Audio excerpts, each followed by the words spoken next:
Quem é que nunca ouviu aquela expressão: "Ai, se as paredes falassem"? Pois é.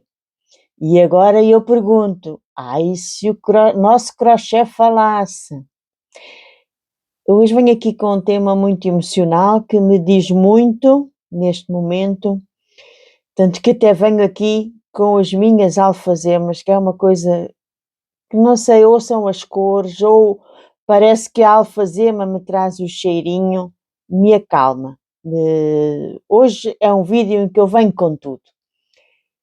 Eu sou Isabel, do Maria Coração Ateliê, e hoje venho falar aqui de uma coisa que talvez nem sempre nós nos apercebemos, porque às vezes estamos demasiado envolvidas em alguma coisa e não nos apercebemos.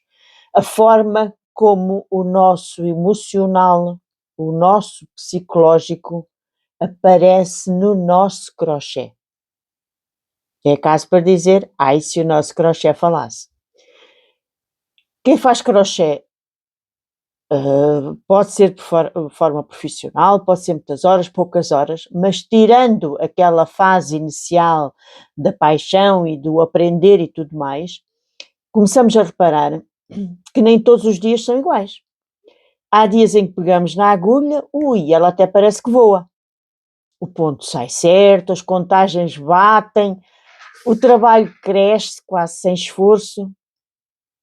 Sim, ficamos tranquilas, concentradas e até mais leve. É naqueles dias, ai, o crochê faz-me tão bem. Mas depois há outros dias em que erramos uma carreira simples 3 ou 4 vezes. Dias em que contamos os pontos constantemente, porque parece que a cabeça não fixa nada. Às vezes vamos já a meio e onde é que eu ia?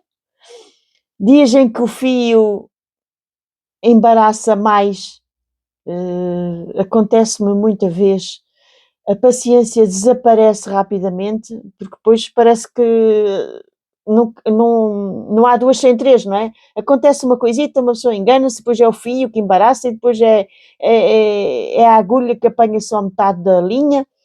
Parece que contagiam, não é? Parece que é um efeito dominó que vai aparecendo sempre uma coisa atrás da outra.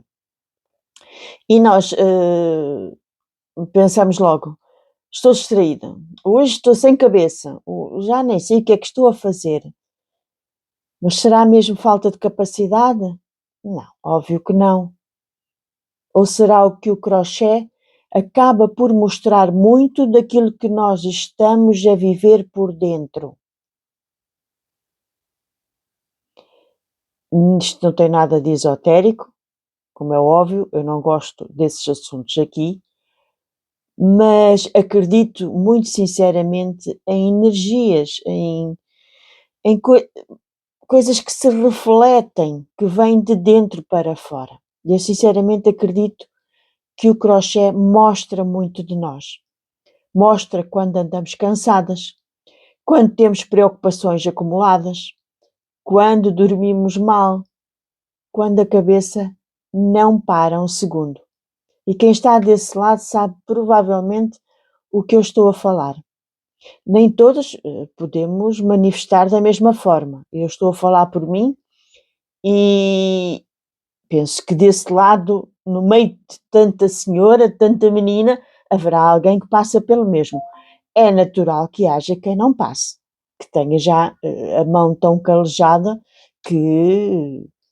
Mas quantas vezes estamos a fazer crochê e ao mesmo tempo estamos a pagar, a pensar numa conta para pagar, num filho, num problema de saúde, numa situação da vida que nos preocupa.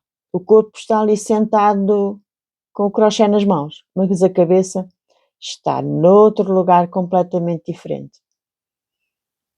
E desculpem, pode haver pessoas que realmente isso não se transmita. Não digo que não, mas eu penso que sim, porque eu também trabalho com outras senhoras e noto, eu quando olho para o crochê, noto a forma como estiveram a fazer. Porque eu penso que aparece no trabalho, sim. O ritmo muda, a atenção muda e até a forma como seguramos a agulha fica diferente. Há pessoas que, quando estão muito nervosas, apertam muito o ponto. Outras começam a errar repetições simples. Outras perdem rapidamente a vontade de continuar. Outras, e isso eu noto muito, por exemplo, o ponto, as correntes, o ponto fica incerto, não ficam duas correntes a seguir uma à outra iguais. E isto não acontece porque desaprenderam crochê. Não, de maneira nenhuma. Acontece porque nós não somos máquinas. E levamos para o crochê tudo aquilo que trazemos dentro de nós. E agora só aqui um à partezinho, nem só no crochê. É óbvio que se leva para outras coisas. Quem pinte, quem desenhe, quem ensine, quem leia, quem fale com o público, há muita coisa. Nós não somos máquinas, não conseguimos pôr a nossa vida em gavetas. Os homens às vezes conseguem pôr em gavetinhas e fecham a gaveta e só quando voltam a abrir é que pensam naquele assunto. Havia um livro que eu li já há muitos anos e que foi, há de haver se calhar aqui alguém que se lembra, Os Homens São de Marte e as Mulheres de Vênus. E quem escreveu esse livro já deve ter muitos anos. E explicava, a cabeça das mulheres é quase como um novelo de linha todo embaralhado. Eu chamei para aqui precisamente por isso, porque nossa cabeça parece uma máquina de lavar, aquilo anda ali tudo ao trambolhão. Máquina de lavar roupa, a louça não. E andamos tão que nem apercebemos, e é nessas alturas parece que ainda nos apercebemos menos, quando precisamos de parar verdadeiramente. Porque há algumas mulheres da nossa geração e outras mais novas que foram educadas por mulheres da nossa geração, foram habituadas a estar sempre a fazer qualquer coisa, estar sempre a apagar incêndios. Desculpem aqui a terminologia, mas é um termo muito usado em Portugal. O estar sempre a tentar resolver problemas chama-se estar sempre a tentar apagar fogos, não é? Às vezes na brincadeira diz-se aquele colega que está sempre a tentar resolver tudo, chama-se o bombeiro de serviço, que, com todo respeito à profissão, como é óbvio. Porque nós estamos sempre, as mulheres têm muito esse jeito, sempre a tentar resolver, sempre a cuidar de alguém, sempre ocupadas, mesmo nos momentos que deviam ser de descanso, continuamos. Muitas vezes em esforço, mas continuamos. Parece que não queremos. Os homens é que há o super-homem, há o Homem-Aranha, há o, sei lá, o Hulk, há mais não sei o quê. Só há super-mulher. Mas nós, na vida real, temos muito de heroínas. Não queremos descansar. Parece que temos vergonha de mostrar. Atenção, agora não quero cá ninguém. Eu, por acaso, já aprendi um bocadinho isso. Já digo aos filhos, ei, sábado é meu. Nem sempre ouvem, mas pronto, um dia ouvem. E o crochê, que devia ser um momento de calma, acaba por ficar contaminado por essa pressa constante. Às vezes até fica mais contaminado do que outras coisas. Não estou a dizer que aconteça com todas. Mas, por exemplo, já repararam que há sempre um amigo, ou um dos filhos, ou um dos familiares com quem nós desabafamos mais. E às vezes até, isso é muito comum, respondemos torto a quem gostamos mais, porque sabemos que ali podemos ser nós, não é? Com o crochê pode-se passar a mesma coisa, não digo que seja sempre, mas pode acontecer. Por exemplo, no trabalho nós temos que ter a nossa máscara, não é? a vestir a nossa personagem, temos que ter o nosso sorrisinho e as nossas boas maneiras e tudo, e depois quando pegamos no crochê, desarmamo-nos, despimo-nos e somos ali mais verdadeiras. Pode acontecer isso, pode ser na situação que gostamos mais de trabalhar, que nos mostremos mais, que mostremos mais a nossa fragilidade. E já aconteceu. E eu penso que com alguém desse lado também. Estar a olhar para uma peça e perceber, mas eu nem estou a aproveitar isto. Eu só estou preocupada em terminar. E isso fez-me pensar muito. Porque quando começamos no crochê, a maioria de nós, eu penso que todas, começam pelo prazer de criar, pelo prazer de fazer uma coisa, de aqui não temos limites e por aí fora. Pelo encanto de ver nascer alguma coisa das nossas mãos, pela tranquilidade do movimento repetitivo, pela sensação quase terapêutica que existe em fazer ponto atrás de ponto, em ver algo a crescer a partir das nossas mãos. Coisa que, por exemplo, eu fui arquiteta e não conseguia. Fazia o projeto, tudo bem, mas só passado 3, 4 anos é que via a peça no ar e uma peça que dependia de muitas pessoas. Enquanto que no crochê eu tenho domínio total. Começo pelo desenho e vou até ao fim. Certo? Nós no crochê dominamos a situação e começamos por isso. Mas depois chega-se àquela altura que, sem darmos contas, perdemos espaço, perdemos prazer. Eu, por exemplo, passei uma fase mais ou menos recentemente, só desabafei um bocadinho mais com isso, com as minhas agulhitas, porque não estava a ter cabeça para fazer os vídeos que eu tenho como compromisso exclusivos para as agulhitas e tive necessidade de dar aqui um bocadinho a volta. Neste momento já estou bem, criatividade já voltou, já está tudo melhor. O que é que eu fiz? Comecei aos fins de semana a fazer uma coisa diferente no crochê. Atenção, eu não tenho, sou muito focada, tenho hiperfoco e tenho dificuldade, pinto a aguarela, leio, tenho as minhas roseiras, mas o problema era com o crochê e tive que resolver o problema no crochê. Não fui fazer outro tipo de coisas. E então tenho feito crochê, quem me segue já deve ter reparado, feito peças em crochê que nem sequer são para venda. Uma das situações pode vir a tornar-se, daqui a uns tempos, talvez, vou pensar, analisar e amadurecer, um kit para venda, que foi um kit de banho. Mas as outras peças, não. Mas não foram perda de tempo, muito pelo contrário.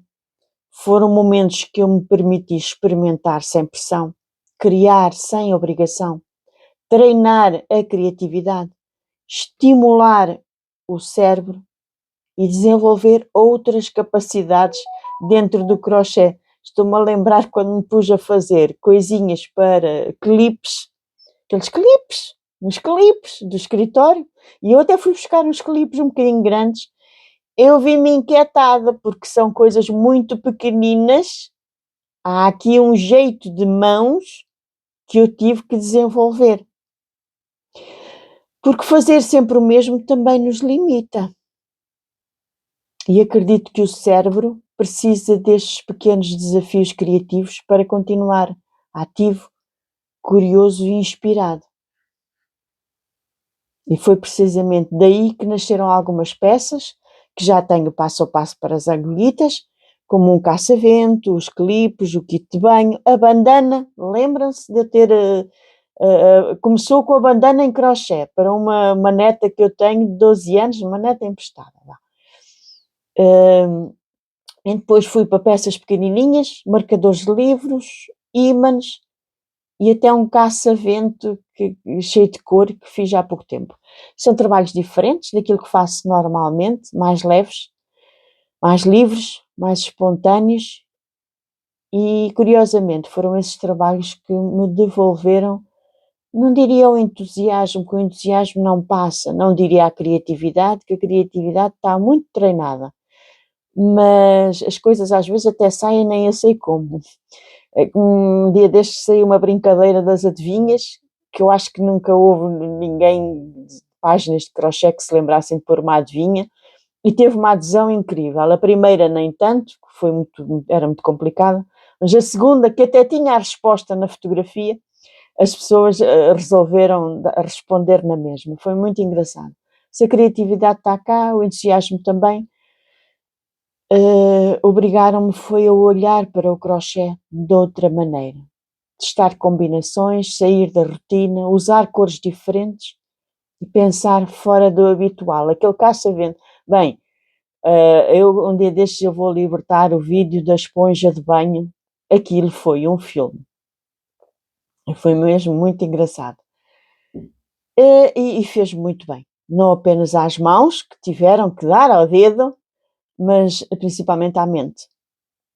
Aquela esponja de banho foi quase hipnótica.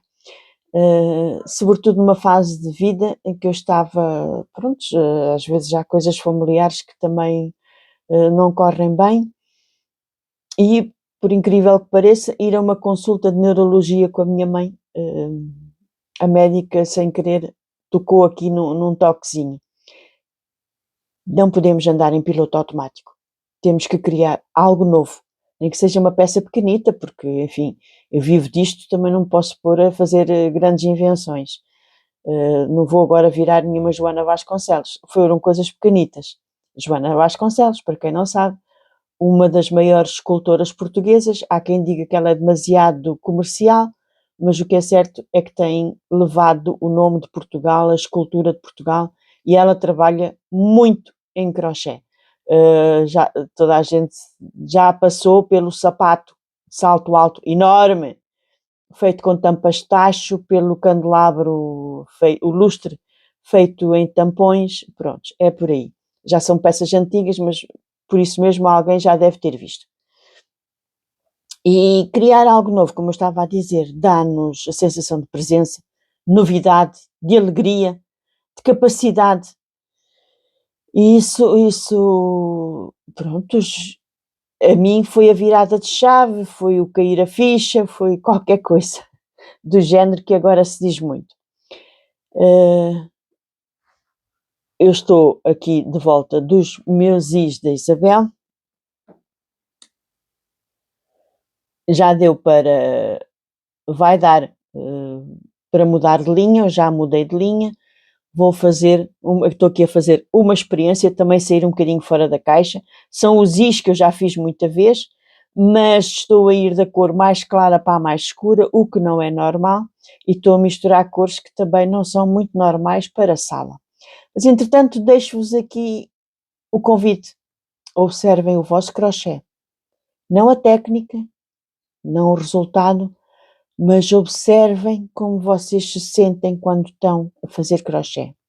Estão com calma, estão com ansiedade, com prazer, com pressa, com leveza, ou já quase por obrigação? Porque às vezes o crochê revela coisas sobre nós que nós próprios ainda não tínhamos parado para pensar, porque essas alturas são as mais complicadas e são as que menos paramos para pensar sobre nós próprios. E o que talvez esteja a faltar não seja fazer mais ainda, mas sim abrandar um pouco, voltar a aproveitar o processo, voltar a criar por prazer, voltar a fazer crochê sem sentir que tudo tem que ter uma finalidade produtiva. Gostava muito de saber a vossa opinião. Deixem nos comentários se o vosso crochê tem sido um refúgio ou se vos está a chamar a atenção de que precisam mesmo de desacelerar. Vou gostar de ver as vossas respostas. Um beijinho e até uma próxima. E não se esqueça de comentar mesmo, que às vezes o seu comentário vai complementar o que eu não consegui dizer aqui e pode ajudar alguém. Juntas somos mais fortes. Um grande abraço. Para mim este vídeo hoje foi muito especial, mas, e claro, espero vos encontrar numa próxima e agora já um bocadinho recuperada de uma fase que eu tive de baixa criatividade. Beijinhos, fiquem bem.